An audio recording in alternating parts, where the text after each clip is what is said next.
Beh sì, sicuramente ci è mancato il peso di una punta come Edoardo Asta o comunque Ceneroni.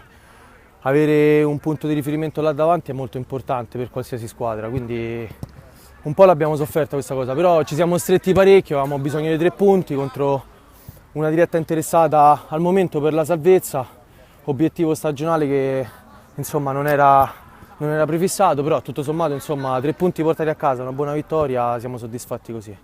Sicuramente inanellando comunque alcune sconfitte una presso all'altra il morale è sceso parecchio, la mentalità c'è sempre stata di base, solo che ecco nel calcio si cavalca molto l'onda dell'entusiasmo, quindi quella vittoria, quel pareggio in più che sarebbe dovuto arrivare è mancato e ecco lì che comunque diverse sconfitte sono arrivate. Adesso ripartiamo da questa vittoria, sono 3 punti che comunque valgono di più dei soli 3 punti per la classifica.